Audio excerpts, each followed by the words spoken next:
Peanuts in the center, right? Classrooms are bustling with activity. It's the end of the year, and that means plans are in the works for the summer. But students in Texas classrooms have also been busy taking tests. I understand there is a need for a test. I definitely do that. But sometimes I'm concerned that I probably put a lot of pressure on the students because I want them to do their best. And I worry about that. I worry about how much pressure we are putting on the kids. Standardized testing has long been a way of knowing exactly what our kids know, but they haven't always been popular. Students have had to tackle the test one way or another, whether they are good test takers or not. I try not to tell them that they have to score a certain percentage. I just want them to do the best they can. And also I want them to have some improvement. And with the benchmarks, you can kind of gauge if they're improving throughout the year. But now the way your child is tested is changing. Both parents and educators have been putting pressure on lawmakers to take a closer look at these tests, and they did.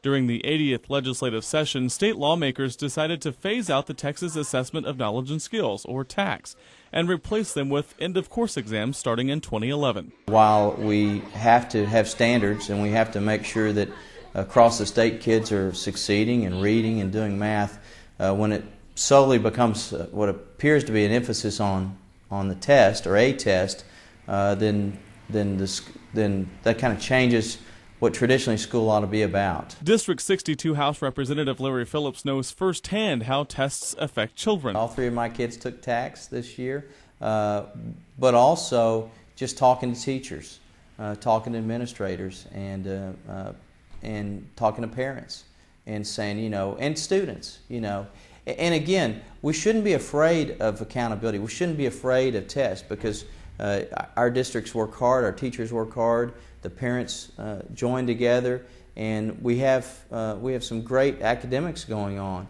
This is a dramatic change, one that many parents believe was necessary.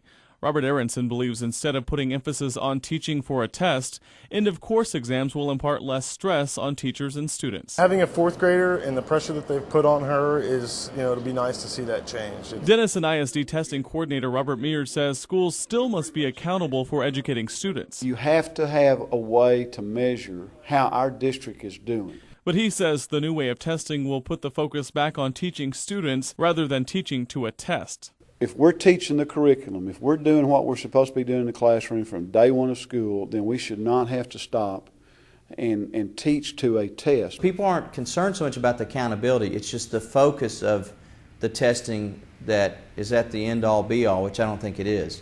That's not the only measure of what a student learns in that classroom.